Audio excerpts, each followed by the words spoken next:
Welcome to Element Pods, where we start the conversation about how God is moving in your life.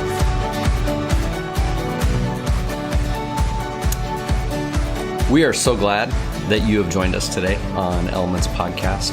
Josh and Parker here again. Hello. It's good to see you again, Parker. Good to see you.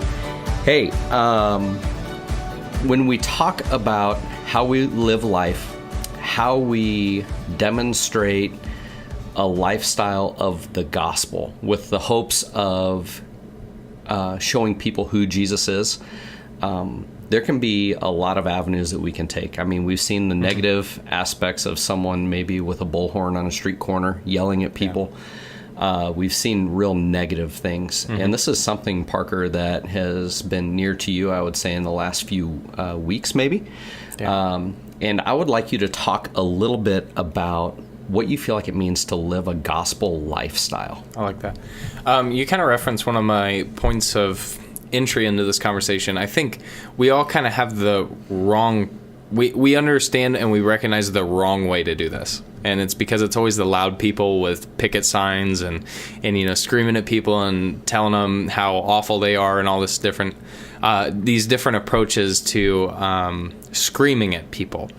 And I think this is personal to me because this was so important for my faith initially and my growth as well, because I had heard all the church stories. I'd grown up, I knew the Bible stories, but I didn't internalize them, nor did I understand why they mattered. And so it wouldn't have mattered if anybody just pointed at me and yelled them at me again. It wouldn't have mattered. What made the difference was that eventually someone came along that actually took interest in my life and wanted to be my friend. And once they became my friend, I understood that they cared. And once they cared, they started talking to me about the difficulties that I had in life. And once I opened up and started talking about the difficulties I had, we started remedying solutions and solutions that weren't only physical in the world, like moving or changing location or changing a career path or something like that, but it was spiritual, where it was like, how are you going to get rid of the past pain that you had? How are you going to... So it started to become more and more deep as this friendship and this relationship developed. And so I think a lot of us get told, whether it's on an Element Wednesday night or in a podcast we're listening to or in a Bible plan that we're reading, that we need to go out and we need to tell people about our faith, that we need to evangelize and that we need to go shout it from the rooftops and stuff like that. And I think a lot of us, including me, aren't attracted to that. Like, we don't know what to do with that. We don't know. It scares us to go be that person.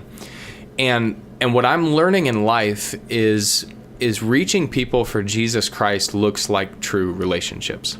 That's what I'm getting at through all of this. It is authentic, true, heart-deep relationships that allow people to feel cared, loved, and heard. Not corrected, yelled at, and damned. You know, it's like you hear them, you see them, and you care about them. Why should we lead in with care and love? Because that was the first thing you said. It's relationships where they know that they're being cared for and loved, not corrected and judged. So why that? First of all, I think when you look at Jesus interacting with anybody who is struggling with faith or sin or anything in those Gospels, you see him leading out with love. Like, you see him reaching out in care and concern. And then after he's cleaned up their mess with them, he's gone, go and don't do that anymore, because it's gonna wreck your life again. Just don't do that anymore. And there's the truth of encouraging someone to go, hey, if you go back to that dog slop that you were eating, it's going to taste like dog slop and again. You're going to be messy. Right. And so when you see that, you start to understand that maybe too, that's how I should approach people as well. And what this takes, especially for students, especially for you in friendships with students at school too, is it takes patience. Is this constant love and care towards them that I believe just radiates Jesus to them. And so to be conscious of the way that feels and the way that looks in your life, there's this marketing strategy called jab, jab, hook. And it's this idea that if I add value, then eventually I can come in and ask a hard question. So like, let's say I say, free book giveaway, free drawing for this, free, I'm adding value. And then I come in and I say, buy my book. Yeah. I finally asked the hard question. So from a business standpoint. Yeah. So now let's change that to a relationship standpoint. Let's say I've been friends with Jacob Watson for a year. I've done nothing but add value to his life. I've bought him coffee. I've hung out with him. I've heard him vent when he's angry. I've gone on bike rides with him, and we go to the gym together and work out, and like we've had these moments where we've become really good friends. And eventually, because he knows that I care, I can go, hey Jacob, you should come to Element with me. Like we're experiencing life together. This is a big part of my life. I would love if you'd come to Element with me. I'm not going to force you. I'm not. I mean, this isn't required to be my friend, but I'd love if you'd come and experience that with me too. And it also gives you the opportunity where, let's say that same friend has a difficult life circumstance that comes their way. Yeah. And they go, what do you think? Oh my goodness. This is your opportunity where you're going to go, well, you really trust me, right? Yeah. And you can show them a glimpse into what God has for them.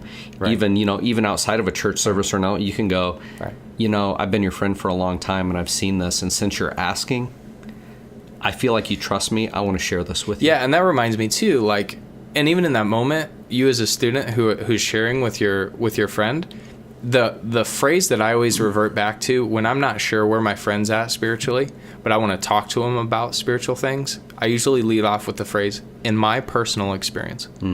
Like in my experience, when I pray, my spirit is calmed and I feel loved. In my experience, when I read scripture and understand the truth of the universe, I find meaning in life. That's my personal experience. So I'm not shoving my beliefs on them. I'm just saying, here's what I would do, man. Yeah. Here's what I would do. And I can't argue with you. Right. If that is your experience. Right. With if that. it's my experience, I'm not challenging you in any way. I'm just saying this is what worked for me. So a scripture that I want us to just internalize when it comes to this lifestyle of the gospel.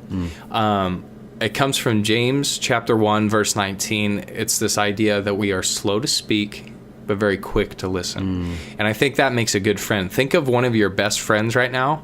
They probably are good listeners. They probably listen to you when you complain about homework, when you complain about your team, when you complain about your parents, right? Yeah, absolutely. But you also laugh together and laugh so hard until you pee your pants, So like at the same time, there's this multi-dimensional friendship that's happening. And to land the plane too on this, I think of the story of Zacchaeus.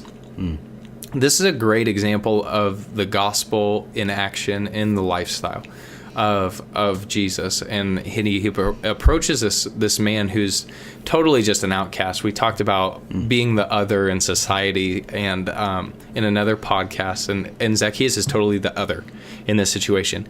And what Jesus does is he doesn't approach him, tell him all the things he did wrong, and then say, by the way, I love you. What he did was say, hey, I need to come to your house today. We need to hang out. We need to be buds. I want to eat dinner at your table. Let's do that. And Zacchaeus accepted. And so this time passes in the scripture where meals in that day took a while. Yeah. Right? They took hours to they didn't have microwaves. Right. But at the end of it, Zacchaeus stands up and says, I'm going to change my life. I'm going to right a ton of my wrongs. And what happens in that margin, those hours of conversation, this is speculation, but you can't help but think that Jesus added value to Zacchaeus' life and then hit him with some truth. That they laughed, they smiled, right. They enjoyed the same food. And there was patience, and there was a relationship, love, and truth. So this is where I want to leave you students with, because with the story of Zacchaeus, Jesus didn't step in and go, hey, Zacchaeus, clean up your life so I can come over to your house for lunch. Correct. He didn't say that. Right. He was saying, hey, come over, let's establish some relationship. And, the thing that people need to recognize in our lives is people don't want to feel like a project. Yeah. They don't want to Totally. go, the only reason I'm a part of their life is because they want to get me to church. As soon as I get to church, they're going to hang me out to dry. People are looking for relationships. I'm looking for a relationship. Right. You're looking for a relationship, right? And so we need to understand that to have this idea in our head where it's like, make relationships, be a friend, and be patient with the process and trust God. It's timing. Yes, so take all of this that we just talked about, and this applies to anybody in your school, whether it's someone who you go to church with, or whether it's someone who doesn't believe in God at all, Yeah. or believes in some other God. Yeah. Like this patient process of loving them and then eventually asking them a big question or inviting them to something, and always, always, always showing them the relationship, the love, the care, and the patience of Jesus Christ. So students, this is what you need to know. We are called to proclaim the good news of Jesus Christ. Parker, we are called to scream it from the mountaintops, but it may not be with our words. It more likely will be with our actions, with our relationships, with how we love people. So students, you need to look at the people around you that are walking up and down the hallways. Who is in need of relationship? Who can you step into their world and give them a taste of God's goodness? Not for an agenda, but just going, hey, I want to come over to your house for dinner, or would you come over to my house for dinner? So, Amen. Hey, thanks for sharing heart level on that, Parker. And students, we rely on you. God is relying on you to be his church for the world. And the only way that is going to happen is if you choose to get out of your comfort zones and live a gospel lifestyle.